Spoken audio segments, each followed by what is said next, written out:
নমস্কার, আশা করছি সকলেই ভালো আছেন। আমিও ভালো আছি। কালকে যেখান থেকে আমি ভিডিওটা শেষ করেছিলাম, আজকে তারপর থেকেই শুরু করছি। ভাই বসে পড়েছে ছাতনাতলাতে বিয়েতে। কাকু সম্প্রদান করবে, তাই সব রকম রিচুয়ালসগুলো শুরু হয়ে গেছে।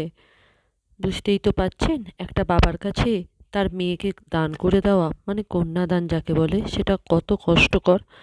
আর তাছাড়াও একটা মেয়ের কাছেও একটা নতুন পরিবার পাওয়া, সেটা একদিকে যেমন আনন্দের, আর একদিকে ছোটোর থেকে বড় হওয়া সেই পরিবারটাকে ছেড়ে যাওয়া একটা অন্য কষ্ট, তাই না বলুন? আচ্ছা বলুন তো, শুধুমাত্র মেয়েকেই কেন এইটা করতে হয়? ছোটোর থেকে বড় হওয়া, সেই মানুষগুলোর কাছ থেকে অনেক দূরে সরে যাওয়া, আস্তে আস্তে সেই শ্বশুরবাড়িটাকেই নিজের করে নেওয়া। জামাই যেমন আস্তে আস্তে সংসারে ছেলের দায়িত্ব পালন করে শ্বশুরবাড়িতে গিয়ে, ঠিক তেমনি একটা বউ যখন ঘরে আসে সেও মেয়ের মতন হয়ে থাকে শ্বশুরবাড়িতে, তাই না? মেয়ে তো চলে এসছে ছাতনাতলাতে, দেখে বুঝতেই পারছেন। এখন শুরু হয়েছে মালা বদল। আমাদের প্রত্যেকটা হিন্দু ধর্মেই এই আকন্দ ফুলের মালা দিয়েই কিন্তু প্রথমে মালা বদল করতে হয়। আজ থেকেই শুরু হলো এদের নতুন পথ চলা। আপনারা সকলেই দু হাত ভরে এই নবদম্পতিকে আশীর্বাদ করবেন, যেন তারা একে অপরের পরিপূরক হয়ে উঠতে পারে। শুরু হয়ে গেল সিঁদুরদানের পালা। সিঁদুর পরলে একটা মেয়েকে যেন একটা অন্য রকম লাগে, তাই না বলুন? বিয়ে তো সম্পন্ন হলো, আমরা চলে এসেছি খাবার টেবিলে। সত্যি করেই দারুণ আয়োজন ছিল, কিন্তু প্রত্যেকটা খাবারও ছিল খুব টেস্টি। আপনাদেরকেও দেখিয়ে দিলাম কি কি মেনু হয়েছিল। খাবারটা খেয়ে উঠে এলাম, এসে পরে দেখলাম ঠাকুর ঘরটা, ভাবলাম আপনাদের সঙ্গেও একটু শেয়ার করি। দেখুন কি সুন্দর সাজানো ঠাকুর ঘর, তাই না? এরকম ঠাকুর ঘর আমি এই প্রথম দেখলাম, তাই ভাবলাম আপনাদের সঙ্গেও একটু শেয়ার করি। রাত এখন 2:30 বাজছে, আমরা সবাই রওনা দিলাম। ভাইয়ের বিয়ে শেষ হলো, আমরাও বেরিয়ে পড়লাম।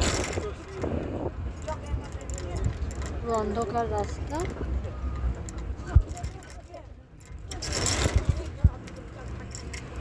ভিডিওটা আজকের মতন এখানেই শেষ করছি। এটা আমার বিয়ের পরের দিনের সাজ। আমরা এখন যাব গ্রামের বাড়িতে ঘুরতে, সবাই মিলে রেডি হয়ে গেছি আমরা। হ্যালো, সবাই মিলে সেজে গুজে বেরিয়ে পড়লাম। আমরা গ্রামের রাস্তার পথ ধরে নিয়েছি। দেখুন দুপাশে কি সুন্দর লাগছে।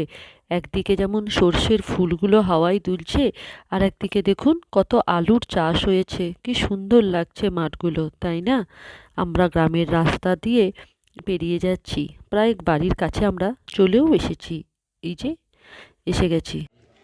এই হলো আমাদের গ্রামের বাড়ির দুর্গা মন্দির। ব্লগ করছে বাবা, তুই ব্লগার। এখানে এখন মায়ের কাঠামোটা দেখুন রাখা রয়েছে। এইটা আমাদের মা অন্নপূর্ণার মন্দির গ্রামের। আর এই হলো আমার গ্রামের বাড়ি। চলুন আপনাদেরকে ভেতরটাও দেখিয়ে দিই। হয়তো এটা মাটির বাড়ি, কিন্তু আমার কাছে এটা কোনো স্বর্গের থেকে কম নয়। অনেক ছোটবেলায় স্মৃতি রয়েছে জড়ানো এই ঘরটার মধ্যে। এইদিকে পুকুর যাবার রাস্তা। এখানে আমার ছোট কাকিমা কত ফুল লাগিয়েছে দেখুন।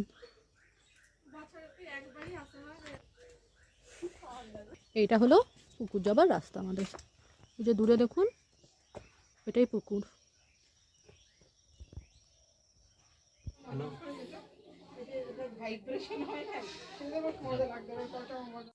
ভাইরা এসে গেছে, ওদেরকে একবার ভালো করে প্রণামটা করিয়ে নি মাকে, তারপরে আবার আমরা রওনা দেবো।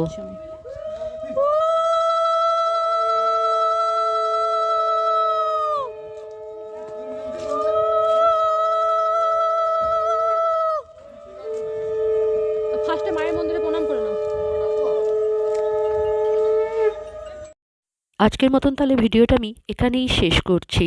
আশা করছি ভালো লাগবে। ভালো লাগলে লাইক করবেন, শেয়ার করে দেবেন, কমেন্ট করে জানাবেন আপনাদের কেমন লাগছে। দেখা হবে আবার পরের ভিডিওতে।